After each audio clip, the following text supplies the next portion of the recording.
Hi hello everyone, welcome back to Shikshanave Shakti YouTube channel. ಇವತ್ತು ಈ ವಿಡಿಯೋದಲ್ಲಿ ಹೊಸ ಉದ್ಯೋಗ ಮಾಹಿತಿಯೊಂದಿಗೆ ತಮ್ಮ ಮುಂದೆ ಬರ್ತಾ ಇದ್ದೀನಿ.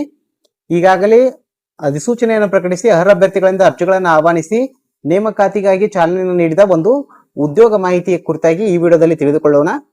ಅದಕ್ಕೆ ಸಂಬಂಧಿಸಿದಂತೆ ಯಾವ ಇಲಾಖೆಯಲ್ಲಿ ಈ ಹುದ್ದೆಗಳು ಖಾಲಿ ಇವೆ, ಈ ಹುದ್ದೆಗಳಿಗೆ ನಿಗದಿಪಡಿಸಿದ ಅರ್ಹತೆಗಳೇನು ಅರ್ಜಿಗಳನ್ನು ಸಲ್ಲಿಸಲು, ಹಾಗೂ ಈ ಹುದ್ದೆಗಳಿಗೆ ಸಂಬಂಧಿಸಿದ ವೇತನ ಶ್ರೇಣಿ ಏನು, ಹೀಗೆ ಮುಂತಾದ ವಿವರವಾದ ಮಾಹಿತಿಗಳನ್ನ ಇವತ್ತು ಸಮಗ್ರವಾಗಿ ಈ ವಿಡಿಯೋದಲ್ಲಿ ತಿಳಿದುಕೊಳ್ಳೋಣ. ಅದಕ್ಕೂ ಮೊದಲು ಯಾರೆಲ್ಲ ನಮ್ಮ ಚಾನಲ್ ಅನ್ನ ಸಬ್ಸ್ಕ್ರೈಬ್ ಮಾಡ್ಕೊಳ್ಳಿ, ಈ ಕೂಡಲೇ ನಮ್ಮ ಚಾನಲ್ ಅನ್ನ ಸಬ್ಸ್ಕ್ರೈಬ್ ಮಾಡ್ಕೊಳ್ಳಿ. ಹಾಗೆ ಪಕ್ಕದಲ್ಲಿ ಕಾಣುವ ಬೆಲ್ ಐಕನ್ ಅನ್ನ ಪ್ರೆಸ್ ಮಾಡಿ ಆಲ್ ಅಂತ ಸೆಟ್ ಮಾಡ್ಕೊಳ್ಳಿ. ಇದರಿಂದ ನಾವು ಅಪ್ಲೋಡ್ ಮಾಡುವಂತ ಎಲ್ಲಾ ವಿಡಿಯೋ ಮಾಹಿತಿಗಳನ್ನ ತಾವು ನಿರಂತರವಾಗಿ ಪಡೆಯಬಹುದಾಗಿದೆ. ಬನ್ನಿ ಸ್ನೇಹಿತರೆ, ತಡ ಮಾಡದೆ ವಿಡಿಯೋ ಪ್ರಾರಂಭಿಸೋಣ. ಈಗಾಗಲೇ ಹೇಳಿದಂತೆ RRB ಯಲ್ಲಿ ರೈಲ್ವೆ ರಿಕ್ರೂಟ್ಮೆಂಟ್ ಬೋರ್ಡ್ ನಲ್ಲಿ ಈ ನೇಮಕಾತಿಯನ್ನ ಪ್ರಾರಂಭಿಸಲಾಗಿದೆ. ರೈಲ್ವೆ ಆಡಳಿತ ಮಂಡಳಿಯ ನೇಮಕಾತಿ ಆಗಿದೆ. RRB ಯಲ್ಲಿ ಖಾಲಿ ಇರುವ ಹುದ್ದೆಗಳ ವಿವರ ಹೀಗಿದೆ. ಇಲ್ಲಿ ಸೆಕ್ಷನ್ ಆಫೀಸರ್ ಹುದ್ದೆಗಳು ಖಾಲಿ ಇವೆ. ಒಟ್ಟು 119 ಹುದ್ದೆಗಳು ಖಾಲಿ ಇವೆ.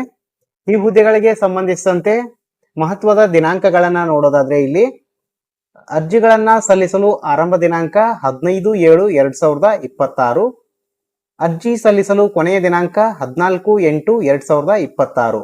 ಈ ನಿಗದಿತ ದಿನಾಂಕದೊಳಗಾಗಿ ಅರ್ಹ ಆಸಕ್ತ ಅಭ್ಯರ್ಥಿಗಳು ಈ ಹುದ್ದೆಗಳಿಗೆ ಅರ್ಜಿಗಳನ್ನ ಸಲ್ಲಿಸಬಹುದಾಗಿದೆ. ಅದೇ ರೀತಿಯಾಗಿ ಈ ಹುದ್ದೆಗಳಿಗೆ ಸಂಬಂಧಿಸಿದಂತೆ ಅರ್ಜಿಗಳನ್ನ ಸಲ್ಲಿಸಲು ಅಭ್ಯರ್ಥಿಗಳು ಅರ್ಜಿ ಸಲ್ಲಿಸುವ ವಿಧಾನವನ್ನ ನೋಡೋದಾದ್ರೆ ಆನ್ಲೈನ್ ಮೂಲಕ ಇಲ್ಲಿ ಅರ್ಜಿಗಳನ್ನ ಸಲ್ಲಿಸಬಹುದಾಗಿರುತ್ತದೆ. ಆಫ್ಲೈನ್ ಮೂಲಕ ಇಲ್ಲಿ ಅರ್ಜಿಗಳನ್ನ ಸಲ್ಲಿಸಲು ಅವಕಾಶವಿರುವುದಿಲ್ಲ.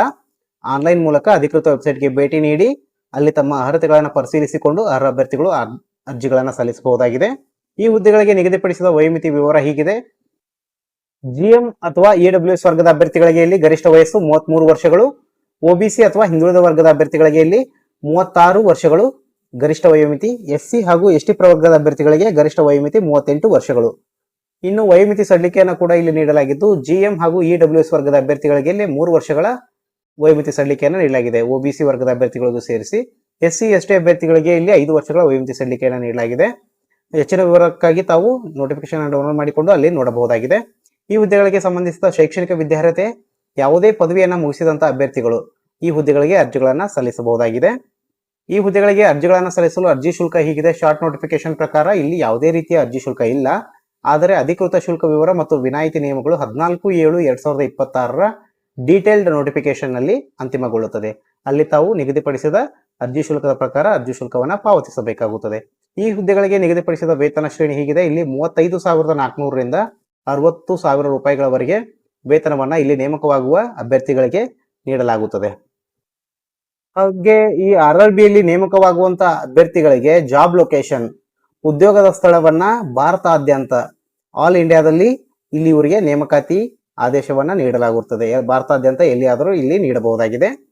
ಆಯ್ಕೆ ವಿಧಾನ ಹೀಗಿದೆ. ಇಲ್ಲಿ RRB ಸೆಕ್ಷನ್ ಕಂಟ್ರೋಲರ್ ಆಯ್ಕೆ ಒಟ್ಟು 4 ಹಂತಗಳಲ್ಲಿ ಈ ಆಯ್ಕೆ ವಿಧಾನ ನಡೆಯುತ್ತದೆ. ಮೊದಲ ಹಂತದಲ್ಲಿ computer based test CBT exam ಇರುತ್ತದೆ.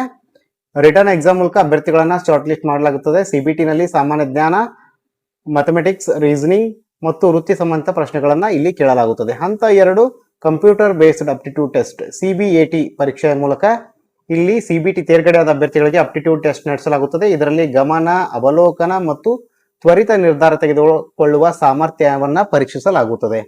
ಅದೇ ರೀತಿಯಾಗಿ ಹಂತ 3 ದಾಖಲೆಗಳ ಪರಿಶೀಲನೆಯಲ್ಲಿ ಮಾಡಲಾಗುತ್ತದೆ. ಅಂದ್ರೆ CBT ಯಲ್ಲಿ 70% ಪ್ಲಸ್ CBAT ಯಲ್ಲಿ 30% ಅಂಕಗಳು ಆಧಾರದ ಮೇಲೆ ಇಲ್ಲಿ ಮೆರಿಟ್ ಲಿಸ್ಟ್ ಅನ್ನ ತಯಾರು ಮಾಡಲಾಗುತ್ತದೆ ಹಾಗೂ ದಾಖಲೆಗಳ ಪರಿಶೀಲನೆಯನ್ನ ಮಾಡಲಾಗುತ್ತದೆ. ಇನ್ನು 4ನೇ ಹಂತ ಪ್ರೀ ಎಂಪ್ಲಾಯ್ಮೆಂಟ್ ಮೆಡಿಕಲ್ ಎಕ್ಸಾಮಿನೇಷನ್ ಅನ್ನ ಇಲ್ಲಿ ನಡೆಸಲಾಗುತ್ತದೆ. ಹೀಗೆ ಒಟ್ಟು 4 ಹಂತಗಳಲ್ಲಿ ಈ ಅಭ್ಯರ್ಥಿಗಳ ಆಯ್ಕೆ ಪ್ರಕ್ರಿಯೆಯನ್ನು ನಡೆಸಿ ಇಲ್ಲಿ ಅಭ್ಯರ್ಥಿಗಳ ಅಂತಿಮ ಆಯ್ಕೆ ಪಟ್ಟಿಯನ್ನ ಪ್ರಕಟಪಡಿಸಲಾಗುತ್ತದೆ. ಈ ಹುದ್ದೆಗಳಿಗೆ ನೋಟಿಫಿಕೇಶನ್ ಅನ್ನ ಡೌನ್ಲೋಡ್ ಮಾಡಿಕೊಳ್ಳಲು ಹಾಗೂ ಈ ಹುದ್ದೆಗಳಿಗೆ ಅರ್ಜಿಗಳನ್ನ ಸಲ್ಲಿಸಲು ಅಧಿಕೃತ ವೆಬ್ಸೈಟ್ ಅಡ್ರೆಸ್ www.rrbapply.gov.in ಈ ವೆಬ್ಸೈಟ್ಗೆ ಭೇಟಿ ನೀಡಿ ಅಲ್ಲಿ ನೋಟಿಫಿಕೇಶನ್ ಅನ್ನ ಡೌನ್ಲೋಡ್ ಮಾಡಿಕೊಂಡು ಅದನ್ನ ಸಂಪೂರ್ಣವಾಗಿ ಹಾಗೂ ಎಚ್ಚರಿಕೆಯಿಂದ ಓದಿ ಅರ್ಥೈಸಿಕೊಂಡು ತಮ್ಮ ಅರ್ಹತೆ ಅಂದ್ರೆ ಶೈಕ್ಷಣಿಕ ಅರ್ಹತೆ ಹಾಗೂ ಇತರೆ ಅರ್ಹತೆಗಳನ್ನ ಪರಿಶೀಲಿಸಿಕೊಂಡು ಅರ್ಹ ಆಸಕ್ತ ಅಭ್ಯರ್ಥಿಗಳು ನಿಗದಿತ ದಿನಾಂಕದೊಳಗಾಗಿ ಈ ಹುದ್ದೆಗಳಿಗೆ ಅರ್ಜಿಗಳನ್ನ ಸಲ್ಲಿಸಿ. ಕೊನೆಗೊಂದು ಹಿತನುಡಿ: ಇತರರಿಗೆ ಧಾರಾಳವಾಗಿ ಕೊಟ್ಟರೂ ಅಥವಾ ಹಂಚಿದರೂ ಎಳ್ಳಷ್ಟು ಕಡಿಮೆಯಾಗದ ಸಂಪತ್ತು ಅಂದರೆ ಅದು ಜ್ಞಾನ ಮಾತ್ರ ಎಂದು ಒಂದು ಕನ್ನಡದಲ್ಲಿ ಪ್ರಸಿದ್ಧ ಉಕ್ತಿ ಇದೆ.